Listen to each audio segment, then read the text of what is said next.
Estoy con Eleuterio Sánchez, don Eleuterio, en el Hotel Real, en Santander.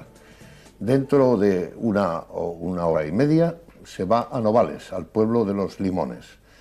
Esta mañana estuvo haciendo una rueda de prensa a las 12 de la mañana en torno a su segundo libro, Mañana seré libre, que es, en cierto modo, la continuación de su primer libro, Camina o revienta. Al Lute no creo que le moleste, aunque él siempre distingue entre el mito y la persona, y yo creo que la persona tiene su mito y el mito tiene su persona y su dolencia detrás. Es alguien muy conocido y por tanto la entrevista me gustaría que sea distinta, aunque tampoco es malo aquello de repetir para que algo quede, repetir el ejemplo de una vida, de su reconversión, y no vamos a ser aquí moralistas y vamos a ser razonable, modesta y creo que respetuosamente provocativos. Pero hay que empezar por lo más importante. Ya decía Santo Tomás, temed al hombre de un solo libro. Ya no hay que temer como autor al Lute, porque su primer éxito está secundado por el segundo, después de una gran cantidad de ediciones. Vamos a empezar por lo local y luego iremos a lo global, pasando por lo nacional y por la vida de Eleuterio. Eleuterio, ¿de dónde viene la relación con Juan Ormaechea, nuestro expresidente de la Diputación, y cuál es su opinión sobre él en general, como persona, aunque sea algo privado, y como político o en la calidad de lo que usted le conozca? Bueno, a mí los aspectos políticos me interesan un poco menos, de Juan Ormaechea o de cualquier otra persona. A mí de Juan Ormaechea lo que me interesa especialmente es la persona y sobre todo, y en concreto, cuando se acercó a mí como persona. Tuvo la suficiente gallardía y diría las suficientes agallas como para enfrentarse a una situación que en principio era favorable en contra del Lute, que era el precio de no ser conocido en aquella época. Situémonos en 1979. Yo, después de 15 años de vida penitenciaria en los penales de primer grado, los más peligrosos o más graves de España, los 3 últimos años y ya con Franco muerto, decidieron ponerme en una cárcel de régimen abierto, Alcalá de Henares, 1978.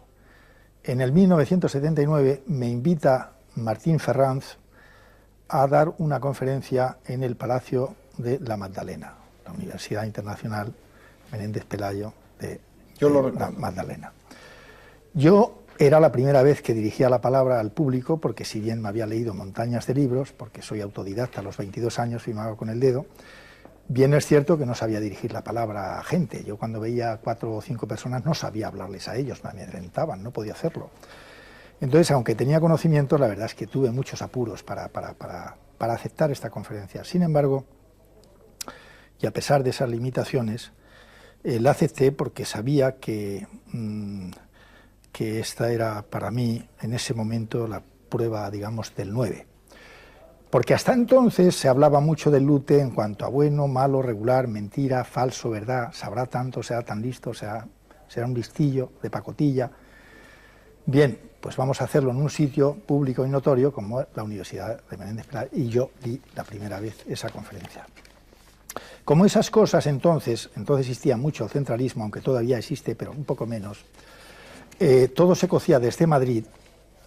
Santander no tenía conocimiento ni de que Lute venía a dar una conferencia a su palacio borbónico, ni de otros tampoco, o cualquiera, pero eso levantó ampollas a un cierto sector, creo entender, ultraconservador de Santander o de Cantabria, el hecho de que se le abriesen las puertas a un chorizo, a un robagallinas, a un ladrón o a un asesino, porque de todas esas versiones existían en ese momento. Se le abriesen las puertas del orgullo flor y nata de Santander, para nada menos que dar una conferencia. Además, yo me hospedé en la alcoba de la Duquesa de San Carlos. No deja de ser irónico salir de una celda y de repente te meten en un palacio real, en la alcoba de una duquesa ya muerta, pero por allá andaría su espíritu seguramente.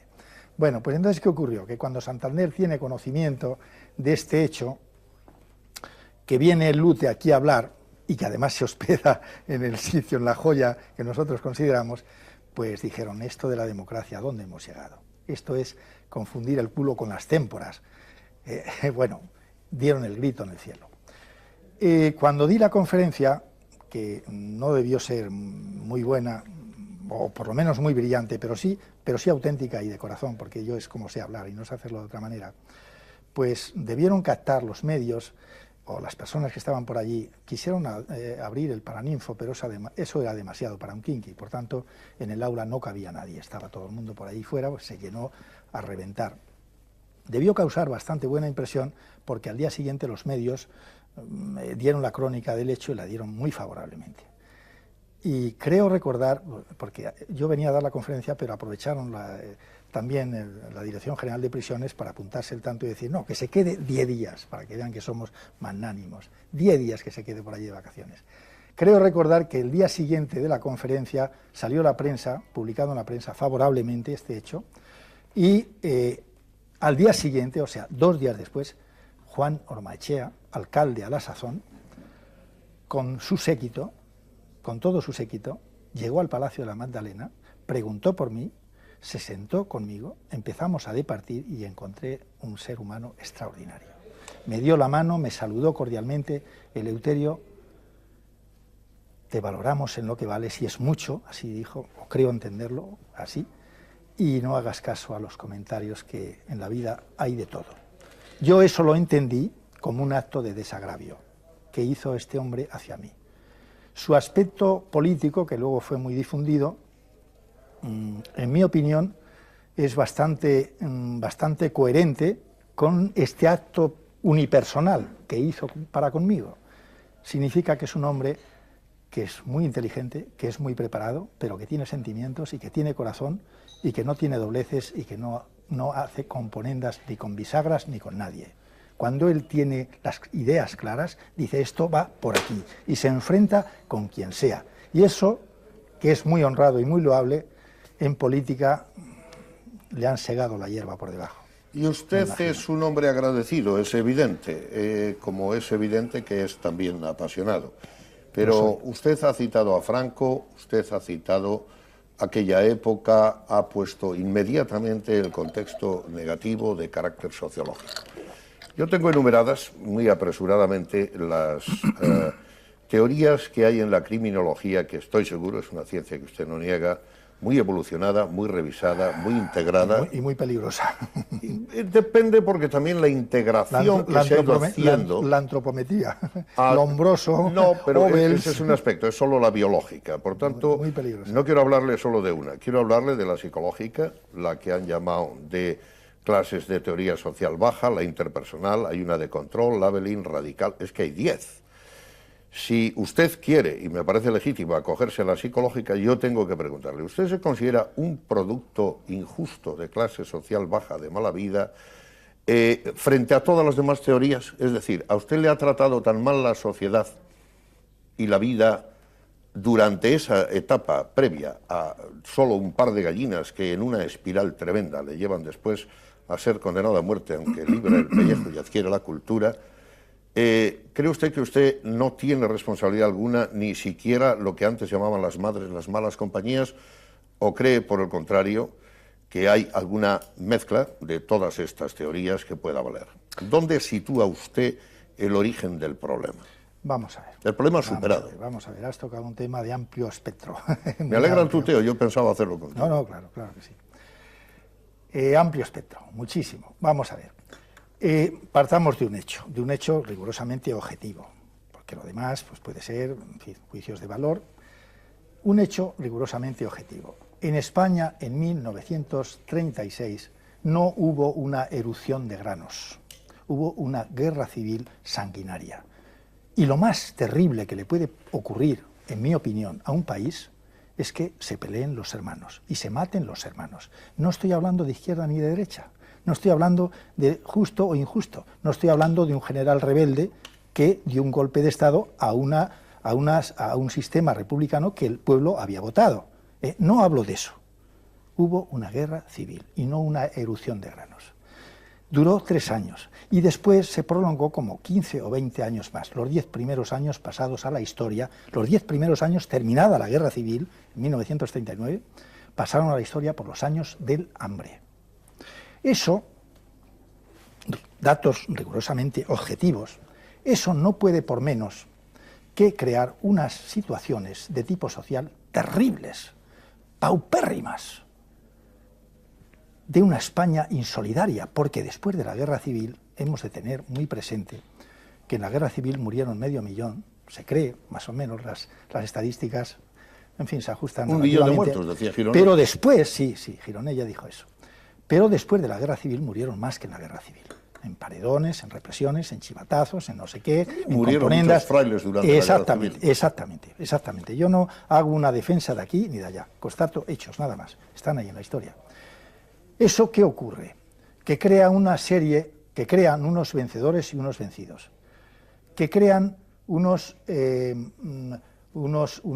pobres de solemnidad y otros que dentro de una España descarnada y muy pobre, porque se quedó pobre. España nunca fue un país rico, nunca lo fue ciertamente, pero después de la guerra civil nos quedamos descarnados todos. Los que ganaron la guerra, pues estaban mejor. Nunca éramos granero de Roma y... Bueno, España no tiene mucha tierra productiva, excepto Castilla. Hay muchas montañas y eso no es terreno productivo. La minería española es por lo que vinieron los romanos. Sí, ya. Bien. Entonces, ¿qué ocurre? En esos años, vamos a ver, se crean unos comportamientos, se crean unas situaciones, porque, vamos a ver,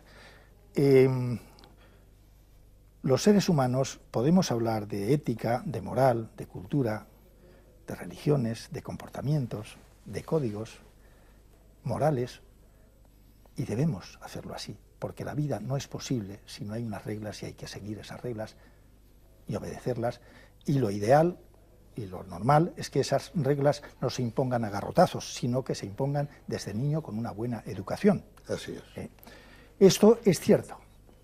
Cuando esas reglas se rompen por las circunstancias sociales que acabo de narrar, cada uno sobrevive como puede, saca la cabeza como en un saco de cuernos, por aquí o por allá, como puedas.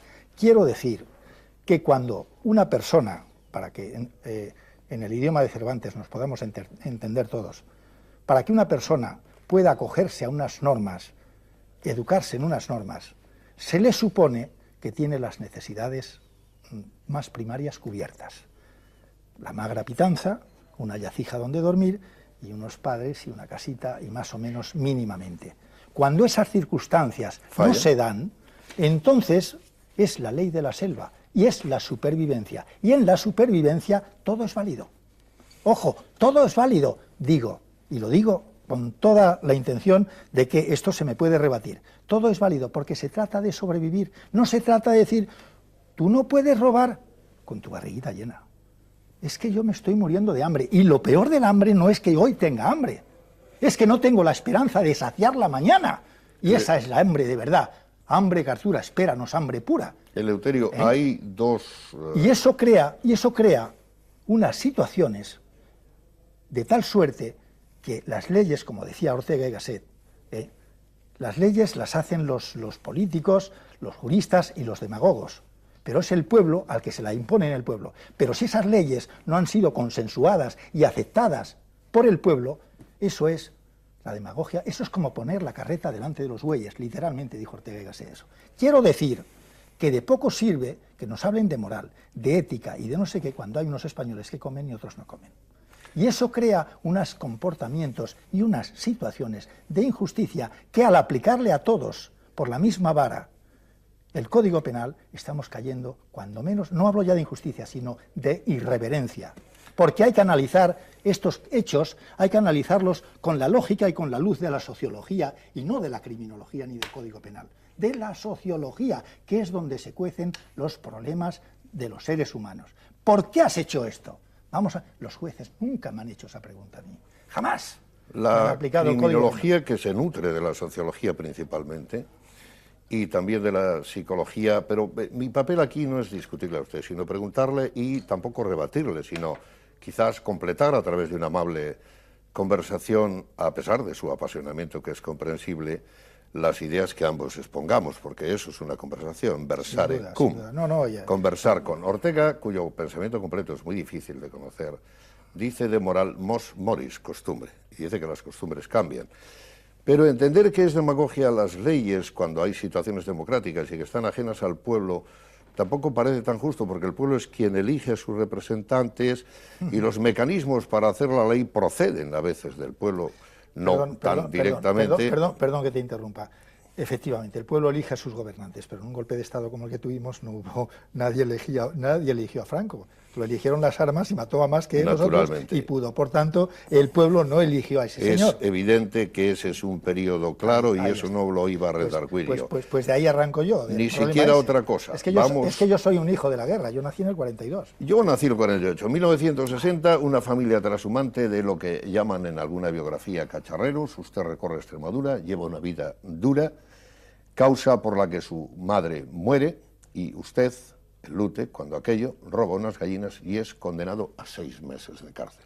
No, 2 años, perdón. Bueno, y 6 meses de ley de vagos y maleantes. 2 años y figura 6 meses sí, en la lectura que yo tenía. En el libro está ahí. Lo corregiremos. En ese caso, lo que sí parece es todo muy desproporcionado. Ahora, ¿se le puede preguntar a usted si no sospecha que tiene usted un razonable resentimiento todavía? Absolutamente no. Pero se le puede preguntar, no lo tiene. Sí, usted sabe que lo ha reivindicado. Y es razonable, y además en el prólogo lo digo, porque al analizar, al escribir el prólogo, veo, en fin, un aspecto que no solamente la represión que se ejerció sobre mí, sino sobre mis hermanos por intentar ayudarme. Está claro, todo la triste historia. Exactamente. Entonces yo mismo razono, a la luz de lo que acabo de decir, fácilmente se puede colegir que soy un resentido. No es verdad. No digo que sea un resentido, digo si ha podido erradicar, nadie conoce su subconsciente del todo, su resentimiento. ¿Qué sospecha tiene usted sobre eso? Si cree que está erradicado, la pregunta queda satisfecha. La siguiente cuestión sería, la Mater Magistra y 40º Anno, que son no 2 tonterías catequéticas, son 2 grandes homilías aceptadas en el mundo, justifican el robo. Ellos, aunque no sé si usted lo quiere ver así, coinciden con usted, los papas, en que la necesidad, porque a veces coincidimos con los que no parecemos coincidir, justifican que por hambre se pueda robar. Y el Código Penal también lo justifica, existe el delito famélico. Yo estaba acudiendo a la parte ideológica relacionada con la Iglesia, como usted bien puede ver. Lo que sí quiero decir es que otras muchas gentes tuvieron hambre y no robaron. Ahí la pregunta es esta, y desde luego nunca ofendiéndole. ¿Es que tuvieron menos necesidad que usted, tuvieron menos energía, o se llegaron a morir de hambre? ¿Qué pasaría con otros miles de gentes que tenían hambre? Porque el hambre abarcaba a una, usted lo decía, gran cantidad de gente, y bueno, pues o no lo hizo, o como decían los griegos, no fueron sorprendidos en el hurto. Vamos a ver. Es una expresión griega. El niño de la zorra. No, sí, conozco el dato. Vamos a ver. ¿Por qué los otros no robaban y yo robaba, o otros como yo robaban? ¿Por qué unos robaban y otros no robaban, estando más o menos en el mismo cuadro de necesidades? Esto es lo que creo. Sí, más energía usted. No, vamos a ver. Más pusilánimes ellos. Exactamente. ¿Sí? Le voy a decir una cosa. Le voy a decir algo que seguramente le va a sorprender. Los delincuentes, no los de hoy, que son muy hedonistas y que el 80% son... No seamos injustos. No, tengo datos, doy conferencias por las cárceles y tengo los datos oficiales. El 80% de los presos que tenemos hoy están directa o indirectamente relacionados con la droga o la drogadicción. Son personas que han caído en manos de la droga, y ser drogadicto es ser enfermo, y ser drogadicto es ser delincuente necesariamente, porque no hay tortillas sin huevos. Eso es así, y no lo analicemos más. Entonces, no hablemos de este tipo de delincuentes, hablemos de los delincuentes de mi época, de esa época de la posguerra, que se prolongó hasta los años 60 y casi 70. Yo me he pasado 18 años en la cárcel arrastrando los pies por los penales, y he hablado con muchos presos, y se me han acercado, y yo me he acercado a ellos, y me han jurado por sus hijos que en la cárcel es lo más sagrado, porque no los pueden ver ni estar con ellos, y me han dicho, porque se hablan este tipo de conversaciones, ¿qué condena tienes? 30 años. Oye, ¿y tú qué has hecho? Pues entrar en un bar, coger la contadora, tener las 200 pesetas en calderilla, porque no dejan más. Estoy hablando de aquellos años, que 200 pesetas además eran bastante. Y como no había más y yo tenía hambre y tenía que llevar comida para mis hijos, pues cogía el jamón que estaba colgado, trincaba unos cuantos chorizos y algunas botellas de vino y venga, tira. Y como normalmente la policía no detiene la primera vez, sino que ya llevas un rosario de delitos, cuando te meten allí en comisaría y te aplican los hábiles interrogatorios, te comen la muerte Manolete y te echas 6, 8, 10. Y el Código Penal, ¿sabes cómo analiza eso? Eso se llama robo con fractura, porque el que no es delincuente no sabe abrir una puerta, o la rompe o no la sabe abrir. El que es un buen delincuente se fabrica su espada, o sea, su ganzúa, y luego, ante un juicio, queda la duda de si el dueño se olvidó de cerrar la puerta. Pero ¿usted cómo puede asegurar? Puede ser. Y lo pasamos a 6 meses. Pues en el caso del que no es delincuente y que no sabe robar, eso, robo con fractura, significa, por el Código Penal, el artículo 503, 12 años y un día. Este pobre de solemnidad que me juraba por sus hijos, Eleuterio, nunca en mi vida he tenido 5.000 pesetas en mi mano, y ahí nos engaña. Es como cuando uno está muriendo, se está muriendo, no se engaña. Pero, ¿por qué? ¿Cómo se explica que tenga 30 o 40 años de cárcel? Yo entiendo esa distinción que haces. Pero es que eran legiones en mi época. Y como has no pedido... no es un caso particular. No volver a ella, no lo voy a hacer, encantado. Pero sí vuelvo a que no te parece honradamente demasiada simplificación. Y es una pregunta. No te anticipes, te digo cuál. La de tu propio grupo frente al otro grupo de los que llamas hedonistas. Es decir, ¿no habrá subgrupos entre los dos? Pues claro ahí te voy. Sí, es decir, claro sí. Un poco de flexibilidad para comprender que también allí alguno robaba porque era cómodo. Por su habilidad para hacerlo. Naturalmente, pero yo Y aquí habrá alguno, el hombre, que no solo es víctima de la drogodependencia, sino que están también en las ciudades, en un mundo muy diferente al que estabais naturalmente, vosotros, pero yo tengo la impresión, muy hostil. Yo tengo la impresión, a lo mejor me equivoco, y resulta que de televisión, de programa, tenemos 6 horas. Yo tengo la impresión... No, tenemos 50 minutos. Exactamente, sí. Por eso me voy. No entro en matices. Evidentemente aquí hay grados, claro que sí, es obvio. Naturalmente que hay grados. Bueno, pues vamos a otra cosa. Hay personas que fueron de otra manera, hay otras personas que... Yo quería decir una cosa hace un momento. Por favor. Y he derivado aquí. Sí. Quiero decir que en mi época ser delincuente no era nada fácil. Primeramente porque no eran delincuentes, quiero decir, no conocían el procedimiento delincuencial. No tenían la habilidad, no tenían la pericia, no tenían el conocimiento. Una puerta, pues si se rompe, pues se abre y accedo dentro. Por tanto, ser delincuente en aquella época era más, de verdad, era más un acto de desesperación que de no trabajar o de buscarse la vida más cómodamente o poder acceder a tener más dinero. Era un acto de desesperación. Y en el mejor de los casos, era un acto también de rebeldía, porque a mí no me cabe la menor duda, el fenómeno delincuencial y criminológico lo he analizado de muchos aspectos, y detrás de aquellos pobres delincuentes de solemnidad había una componente de agresividad, de energía vital extraordinaria, que bien encauzada hubiera podido ser muy útil para la sociedad, porque no nos olvidemos que la persona apática, abúlica, eunuco, indiferente, ese no sirve ni para trabajar, ni para estudiar, ni para nada. En la vida hay que tener una componente de agresividad y de energía bien entendida y de acometividad hasta para estudiar. Hay que tener coraje, tesón, equilibrio emocional y desentrañar y paciencia infinita. Hay que tener. Esos delincuentes, muchos de ellos, eran personas muy recuperables, porque tenían esa energía, lo que pasa es que les aplicaban el Código Penal. Muchos griegos hablan de la aletheia, Jesucristo habla de la mansedumbre, hay opiniones contrarias a que, aunque sea bien conducida, la agresividad puede no ser buena. El mundo es muy variado en cuanto a ideas. Puede no ser buena. O puede no ser necesariamente tan buena como quienes defiendan la combatividad que tú señalas, exactamente, que es muy buena para un soldado. Decía, por ejemplo, Erasmo, dice, si yo fuera un soldado prusiano, es lógico que me batiera con alguien. Pero soy un escritor, un fraile débil, y por tanto no puedo hacerlo más que con la pluma, que es con lo que hoy tú lo haces, con cierta combatividad en la fogosidad de tus palabras. Sin ir más lejos.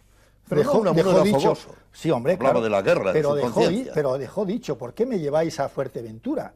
¿Por qué me queréis meter en la cárcel y llevar a Fuerteventura? Por hablar, si es mi única arma, si yo no sé hacer otra cosa nada más que hablar.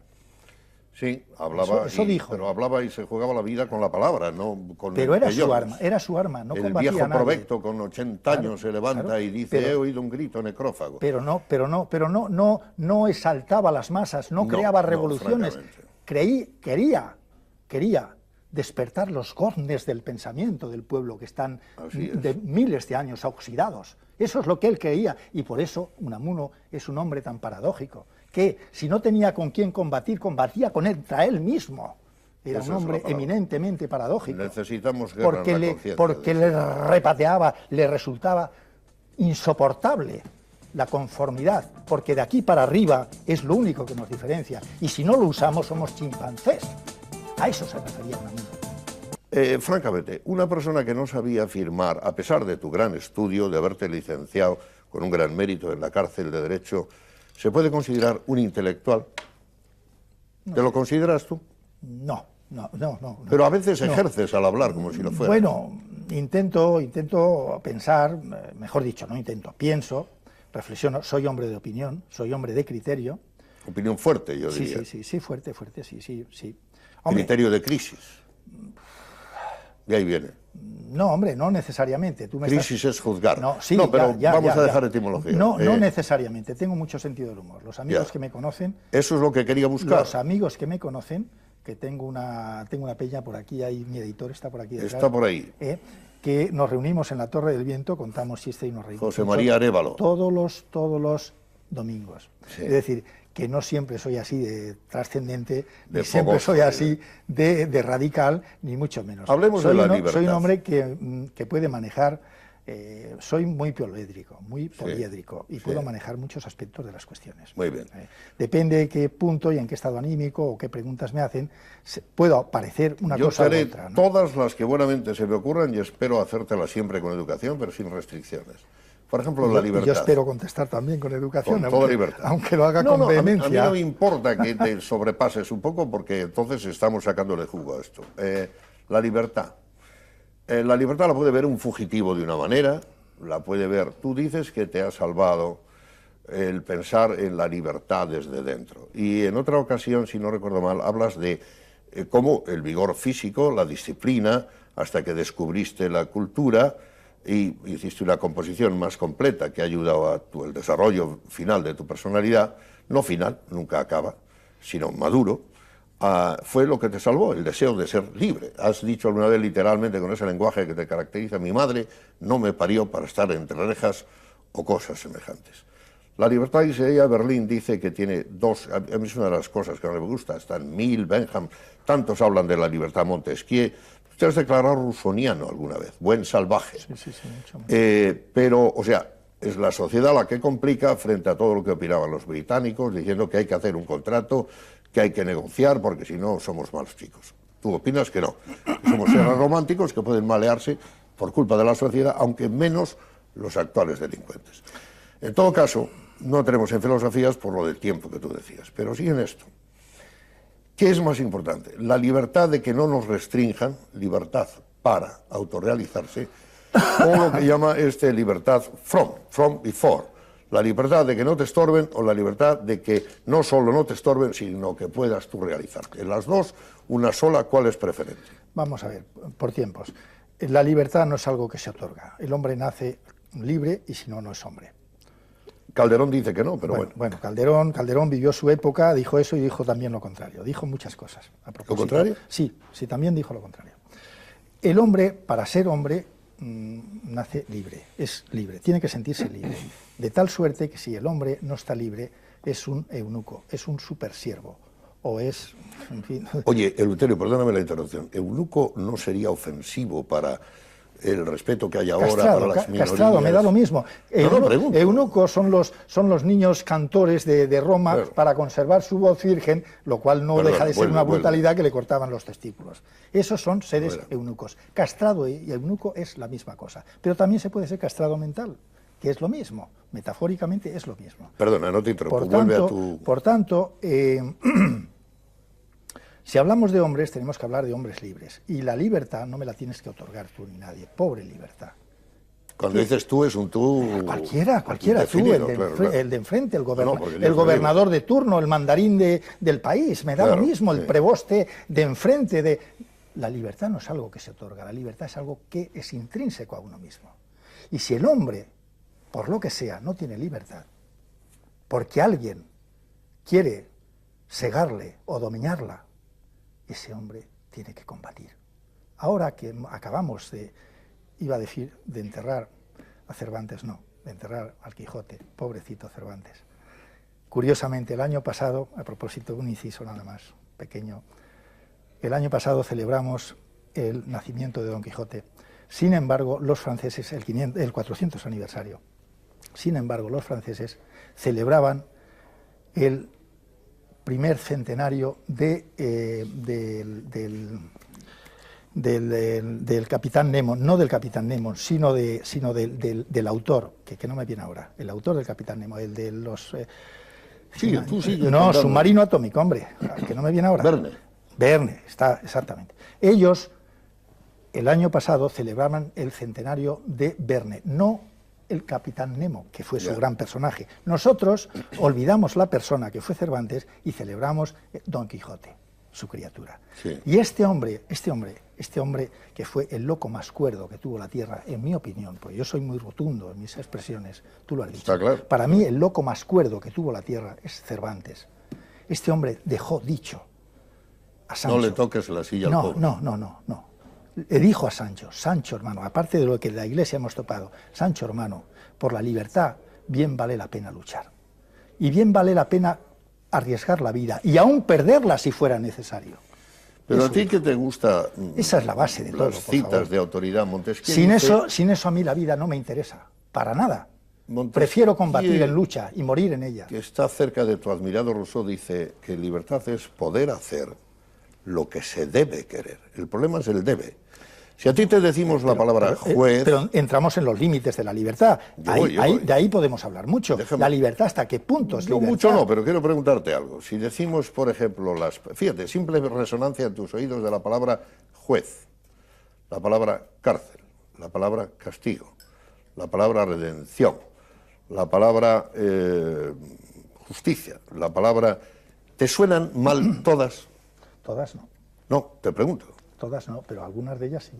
Sum quique tribuere. Tú eres abogado, darle a cada cual lo que le corresponde. Redención, por ejemplo, me suena a cuerno quemado. Ahí quería llevarte. A cuerno ¿Tú crees quemado que no hay posibilidad ninguna de que un hombre se rehabilite? Es que la palabra redención, que yo no conozco la etimología, pero no me hace falta tampoco. Cervantes fue redimido. Bueno, pobrecito Cervantes. Era de otra cosa. El padre, Fray Juan Gil, iba por otro, pero dio el dinero. Pobrecito Cervantes, que lo tuvieron en Argel 5 años y medio preso por ser de sangre sucia, marrano, y Felipe II no pagó ni un maravedí, y luchó en los combates. Tú sabes que entonces, cuando los prisioneros quedaban presos, el país que lo hacía preso, el otro, que eran sus soldados, pagaban y devolvían la libertad. Y Cervantes fue el único que se quedó en Argel 5 años y medio, el pobrecito, porque era de sangre judía, y Felipe II no hacía componendas con los judíos. Pobrecito Cervantes. Hasta que llegó aquí en Fray Juan Gil, que era un humilde Le facilitaron la fuga al pobrecito. Él lo intentó 3 o 4 veces, pero debería ser un patán como fuguista. Tenía que haber tomado lecciones mías. Lo que pasa es que para entonces yo no había nacido. Un humilde Si no, yo lo hubiera enseñado. Eso sí es el humor, esa beta. Pues claro que sí. Pero el pobre era inteligentísimo, pero para las fugas era un patán. Combatiendo era muy bueno, porque le arrancaron el brazo y siguió en el puente. O a lo mejor no era muy bueno y por eso le arrancaron el brazo, vaya usted a saber. No, está probado que lo era, llevaba la carta de Jeromín para poder presentarse al rey. Pero es sangrante. Tuvo mala suerte, encontró los moros. Es sangrante el tema que acabas de tocar, de verdad, lo digo con sentido del humor. Pero no es sangrante. A mí me conmueve. Yo he escrito un artículo, por eso, no hace mucho... aquí en el mundo y en el país se publicó, sobre el tema de Cervantes, de la vida de Cervantes. Querido no la vida de Don Quijote, no es sangrante, y de la falacia. Para el recuerdo... Y lo dejaron, pobrecito, hasta pasó hambre, penurias, y únicamente los últimos años de su vida, que sabes que el Quijote nació en el 505 y murió él en el 516, los últimos años de su vida pudo saciar el hambre, gracias merced a un mecenas que tuvo. qué pena. Le hacen recaudador de impuestos al pobrecito porque no, después que lo rescatan de allá, viene aquí y no hay un puesto de trabajo, lo hacen recaudador de impuestos en Sevilla y le enfrentan con toda la burguesía. Lo mete el dinero en un banco, el banco da de quiebra y dice desfalco, y a él le meten en la cárcel. Y menos mal que a veces tengo la impresión de que tú eres creyente y me parece muy bien. A veces Dios escribe con renglones tercidos. Sí. Cuando le metieron en la cárcel, cuando le metieron en la cárcel por recaudación, por recaudador de impuestos, por evasión. Y por encontrar un hombre muerto a sus pies en otra ocasión. Allí fue donde pergeñó su gran obra, inmortal obra, Cervantes. Allí. Lo que yo había que tener un recorrido muy grande. Y había que haber cosechado muchos fracasos y haber vivido muchos aspectos de la vida y haber tenido los ojos muy abiertos para llegar a escribir Cervantes, Don Quijote. Y él lo hizo, su obra madura. Este apasionamiento en la cárcel. lo tenemos en común. Yo quiero añadir solamente dos cositas. Una, que nadie le puede quitar el mérito a aquel gran fraile que se dedicaba a manumitir cautivos, sin duda. Que iba con dinero para sacar a otro, no tenía bastante y se llevó a Cervantes. Es mala suerte retirarse de servir al Aquaviva, entrar a los tercios y que te avisten en alta mar los contrarios que son quienes se lo llevaron. Y estoy contigo en todo lo que a Cervantes se fueron, Cervantes se quedó allí. En todo lo que a Cervantes se refiere estoy de acuerdo contigo, sobre todo en la grandeza narratológica de la obra, pero también en cuanto al ejemplo. Yo conozco la vida de Cervantes desde niño. Hacemos monumentos a los muertos, pero a los vivos los crucificamos. Eso es lo que hacemos aquí. Maravilloso de Juan Valera. Volvamos entonces, ya que la libertad y no a la siniestra situación de la cárcel. ¿Crees que no hay ninguna posibilidad, redimirse entre comillas, de rehabilitarse, recuperarse, pensar y volver a través de la cárcel a la vida social, recuperado como un hombre probo? Esta es la pregunta... ¿Qué más te habrán repetido? No, la pregunta, con perdón, más práctica y productiva, seguramente... De las que hemos hecho. Cuya respuesta va a tener un sentido práctico y directo. Por favor. Sí. No es posible, imposible, diametralmente opuesto. ¿Pero no eres tú un ejemplo? No, déjame hablar, por favor. Yo de vez en cuando debo interrumpir. Es imposible la cárcel, rehabilitar a un hombre en la cárcel, con independencia de la buena intención de la cárcel, con independencia de los recursos que se puedan invertir en el recluso, en el interno o en el preso, me da lo mismo cómo lo llamen, porque cuando al hombre se le priva de libertad, repito una vez más, sé que es una palabra fuerte, pero en definitiva es eso, hay matices, pero no es hombre. Porque desde el punto de vista psíquico y espiritual, cuando al hombre se le priva de libertad, es como el oxígeno para respirar.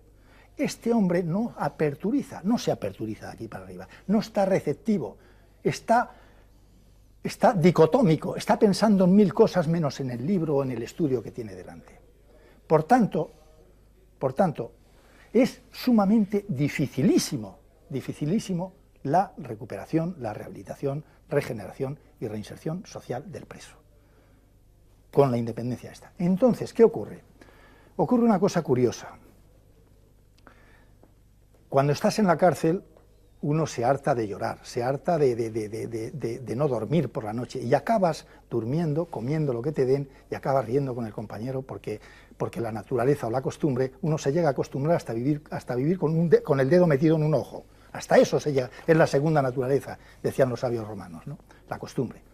Resulta que después de un tiempo, si uno es un poco inteligente y hace una reflexión con independencia del tratamiento emasculador que está sufriendo, evidentemente en la cárcel, y estoy refiriéndome a aquellas cárceles, no tanto a estas, acaba entendiendo una ecuación que es facilísima. Tiempo igual a vida. La vida es tiempo, el tiempo es vida. Matar el tiempo es matar la vida.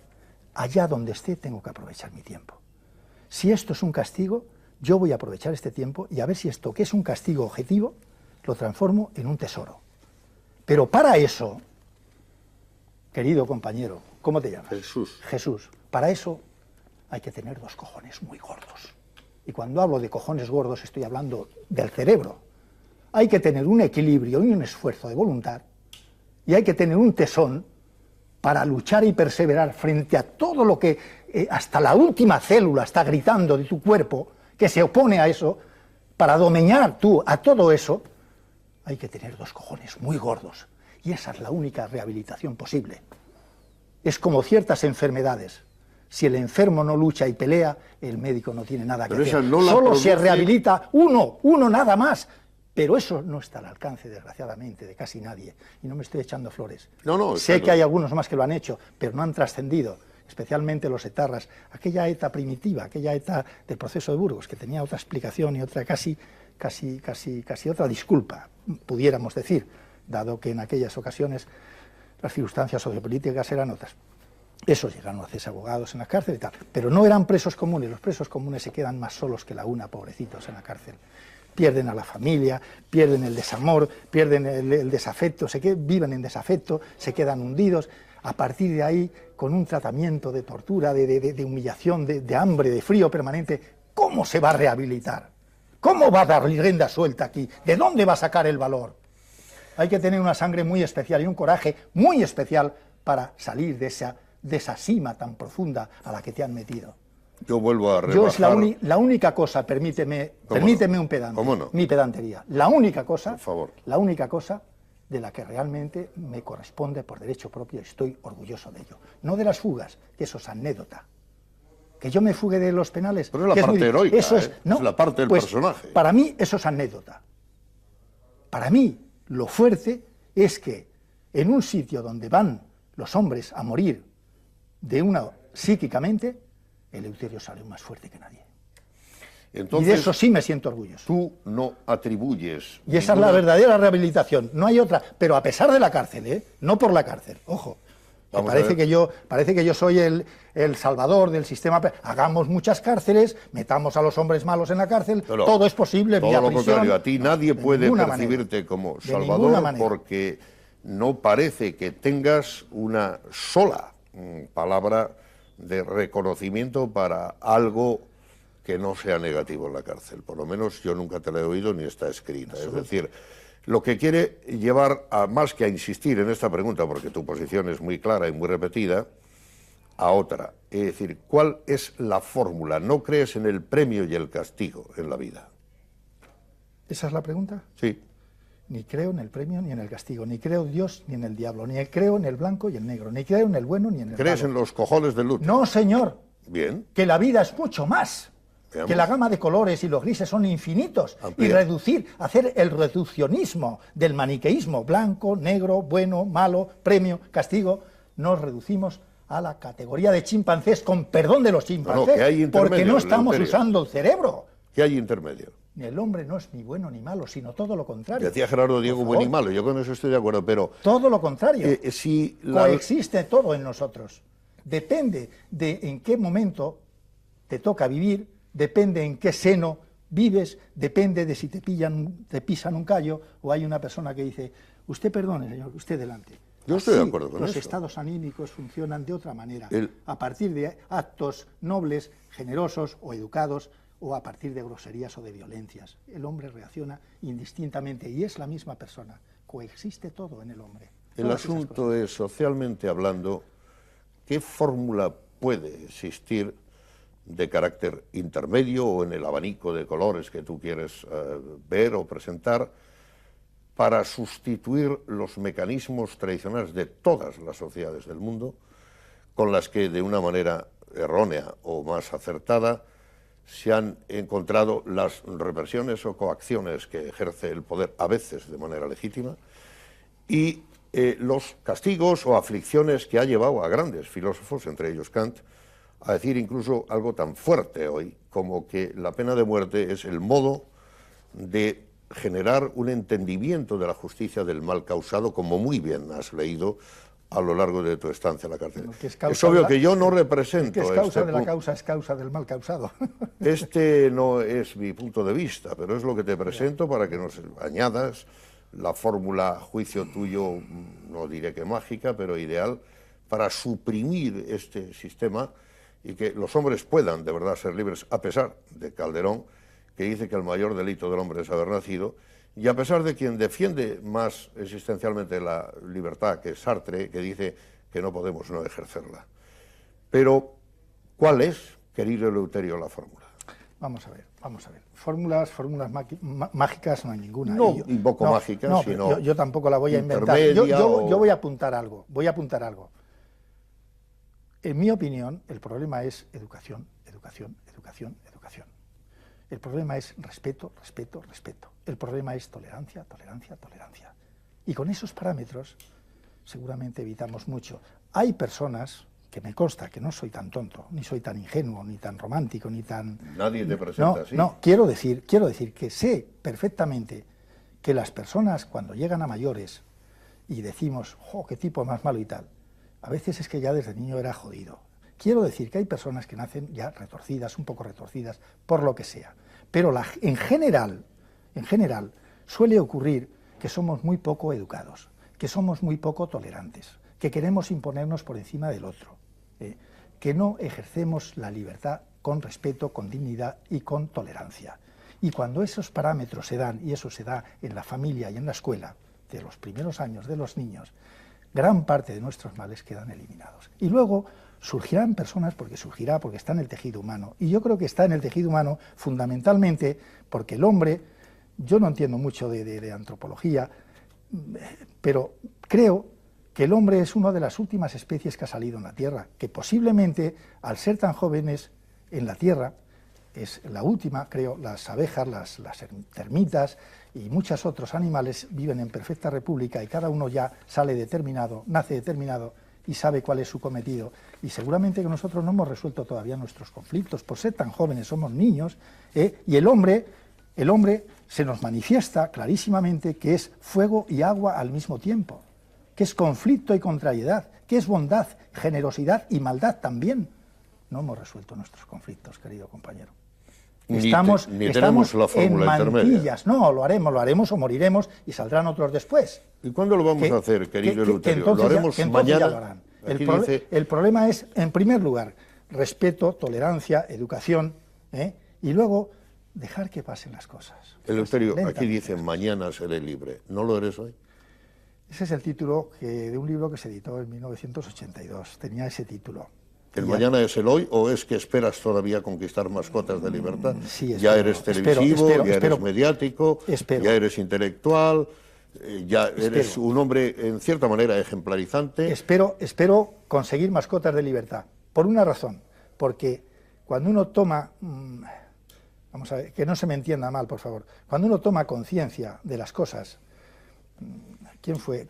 Bertolt Brecht vino a decir: se llevaban al comunista y como yo no soy comunista dejé que se lo llevaran. Se llevaban al anarquista y que se lo llevaran, pues porque yo no soy anarquista. Se llevaron a y el otro y al otro, sí. Y al final, como él no levantaba, porque no se unía, como no levantaba ni un dedo, al final vinieron a por él también y se lo llevaron. Quiero decir que la libertad, mañana seré libre, no está completa para mí todavía, porque cuando haya un hombre que le agredan de cualquier manera, arbitraria que sea, yo me voy a sentir afectado y atacado. Porque yo sí, a diferencia de lo que dice Bertolt Brecht, yo sí voy a levantar la voz, aunque sea un comunista y yo no sea comunista. Lo voy a hacer con lo que pueda, con el arma que tenga, con un artículo, con mi bolígrafo, con mi manifestación, lo voy a hacer.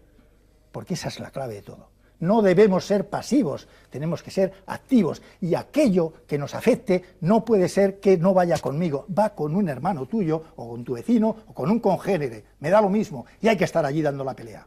Te voy a hacer dos preguntas finales. Que los dictadores, cuando el pueblo es maduro, los dictadores no tienen nada que hacer. ¿Tú te imaginas en Francia, en los Campos Elíseos, en el Arco del Triunfo? Imagínatelo, que un general saca la espada y dice: ¡golpe de Estado! ¿Sabes qué hacen con él? Se le acercan, pobrecito, le cogen así, lo llevan a un psiquiátrico, lo llevan a un médico, está enfermo. Si eso lo hacen en un país subdesarrollado, vienen otros militares y le apoyan, y vienen otros caciques y le apoyan, y te hacen un golpe de Estado. Tú y yo sabemos... Quiero decir que cuando el pueblo está preparado, no hay tutía. Tú y yo sabemos no le meten a uno bajo la bota y el fusil, ni le hacen a uno comulgar. Napoleón metió el caballo a media escalinata, sacó la espada, fingió que agredía a su hermano, era un pueblo culto y dio el golpe de Estado. Pero eran otras circunstancias, y Napoleón era Napoleón y le precedía mucha fama detrás y tenía un gran ejército. Hoy, y no se puede analizar los hechos históricos a la luz del presente, sino en el momento en que ocurren, ¿no? La pregunta final, deseándote que tengas mucho éxito con esta nueva versión de tu libro, es esta. ¿Cómo entiendes la valentía? Es decir, ¿qué proporción de ánimo físico, lo que llamabas gordos cojones, y de grado moral componen lo que entiendes tú que es un hombre valiente frente a un hombre cobarde? Hombre, es que son conceptos que habría que matizar mucho, porque un hombre valiente, vamos a ver, ahora mismo se puede pensar que yo soy un hombre valiente, y lo cierto es que yo no me considero un hombre valiente. No, de verdad. No, yo hablo de la concepción que tú tienes de ello. Hay hombres, vamos a ver, hay hombres, Cervantes lo dejó clarísimo, Quijote y Sancho Panzas. Hay hombres que son conformistas, que dicen, bueno, yo estoy bien, esté caliente y me ríase la gente, o historias de estas, ¿no?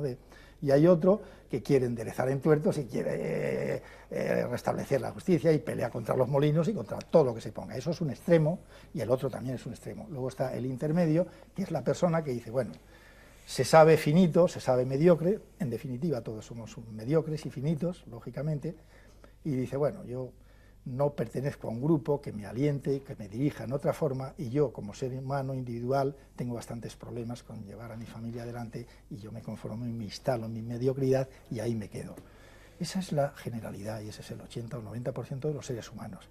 Pero yo creo que los seres humanos, cuando participan de los hechos culturales, cuando participan de los hechos sociales, toman parte. Hombre, los griegos, por ejemplo, el griego de Pericles, pongamos por caso, era un griego perfecto, se sentía identificado con la polis, y todo lo que pasaba en el pueblo, que era la polis, el pueblo, participaba de una manera directa, se sentía implicado, involucrado en eso, estaba insertado en ello.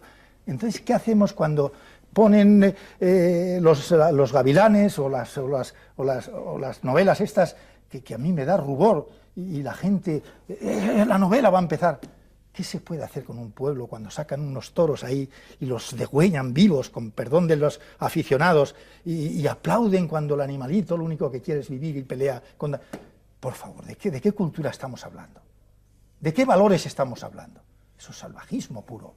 Se mide como se mide. Eso no es espectáculo. Ya lo hicieron los romanos y bastante lo criticaron luego los católicos. Claro, ellos querían divertirse y lo hacían así. La editorial que te publica defiende los toros, los griegos hablaban de la mediocritas, de la mediocridad. Seguro que sí. Polis significa ciudad. Podíamos y ciudadano, muy larga la identificación de lo que puede ser el siglo de un general con la conformidad plena. Al fin y al cabo citabas otro general, y no tengo ningún desacuerdo en lo que tú decías, aunque podría incluso discutirse algo de la filiación que puede existir en que aquellos no tan viejos luchadores frontales de la ETA, que hoy no tienen para ti sentido, y entonces podían tener algún aspecto de sentido. Son algunas, no muchas, nuestras discrepancias, que seguramente se reducirían si hablamos más. No, seguro. Lo que más me agrada es ver la pasión, lo fácil con que puedes reventar en una discusión. Deseo que tu camino sea el machadiano, que no tengas que volver a reventar, que a pesar de no ser un hombre que anda por ahí dando consejos moralizadores, sirva de ejemplo. Y a mí lo que me agrada es contrariar que Eleuterio Sánchez, el Lute, pueden no ser tan distintos, excepto en las adjudicaciones que se les hacen, y que aunque él las contraría, sin querer, inevitablemente las hace también. El Lute es, además de un personaje, una persona, porque sufrió, convertida algo míticamente. Sin duda, él rebaja eso, y lo rebaja inteligentemente, y explota razonablemente la leyenda merecida de una conversión que es un ejemplo, pero sobre todo individual, aunque descansa en el apoyo de las explicaciones sociales por encima de todo, y no mezcla la sociología con la criminología, y puede mezclar o separar a Calderón de la Barca de Sartre.